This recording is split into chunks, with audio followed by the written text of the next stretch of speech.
Let's return now to our top story. The missiles launched from Yemen by the Ansarullah Houthis towards Israel, and as we said, is the first attack by the Iran allies in this conflict. Ansarullah, or the Houthis, were founded in the 1990s as a Shia Muslim political organization. But in the early 2000s, it became a militarized movement involved in armed conflicts with the Yemeni government. Fighters seized the capital Sana'a in 2014. Since then, they've consolidated control over the northwest. This triggered more than a decade of conflict with a Saudi-led coalition, which backed the internationally recognized government. Well, let's bring in our guest panel. Joining me here in the studio is Mohammed al-Masri. He's Professor of Media Studies at the Doha Institute for Graduate Studies.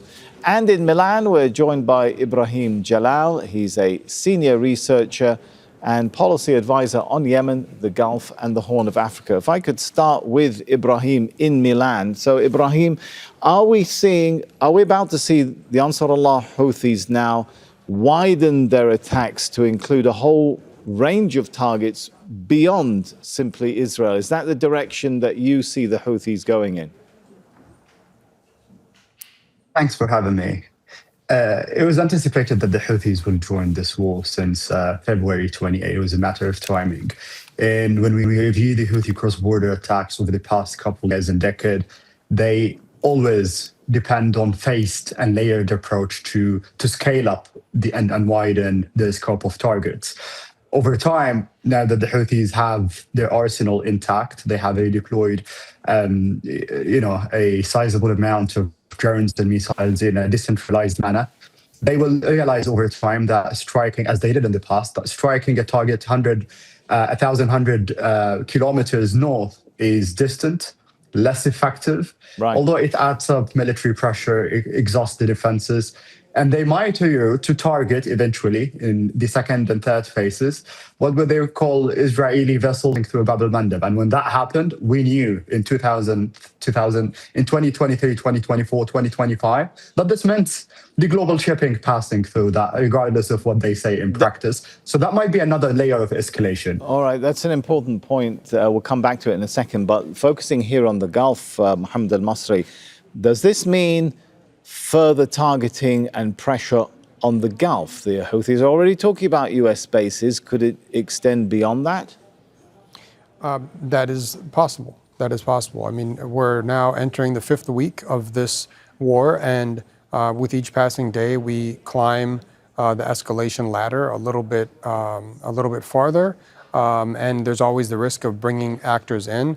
People were asking for weeks now when the Iranians might play this card, might activate the Ansarullah Houthis, and now we're getting. Do you think it's connected to the shift that we've seen in U.S. and Israeli attacks focusing more now on civilian infrastructure within Iran, steel factories and so on? Yeah, I think so. I don't think it's a coincidence that yesterday you had a significant escalation by the Americans and the Israelis, targeting civilian infrastructure throughout Iran. In one attack in Isfahan, according to Dropsite News, 7 women and 7 children were killed in one attack, and there were other attacks on residential neighborhoods across the country, especially in Tehran. And Israel's been using, according to some sources, these heavy bombs, these 2,000-pound bombs that are knocking out basically like residential neighborhoods, like an entire city block. And so with that in mind, and Israel also yesterday attacked at least one university, I think today's activation of the Houthis is not a coincidence, it's a response. Okay, and Ibrahim, you mentioned international shipping. Just how critical are the shipping lanes near Yemen to the world economy? When you look at some of the details, 12% of the world's seaborne oil, 10% of its LNG, 10% of world trade going through the al-Mandab Strait, right? Yes, that's very alarming, and especially when it's compounded by a coordinated multi-strait blockade, as we see now with the Hormuz Strait. And this is exactly the theater that Iran has been preparing for. What we saw in the past few years with the Houthis, that was a smaller scale, performative, geographically bounded operation.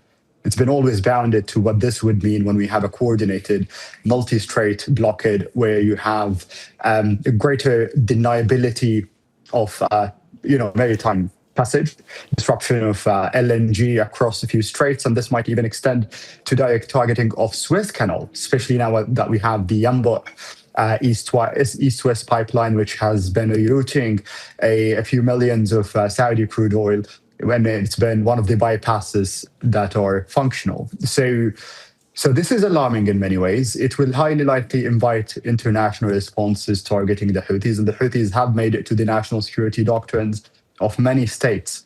This will not go unresponded to, and is only deepening, the whole direction of the weakening of the axis.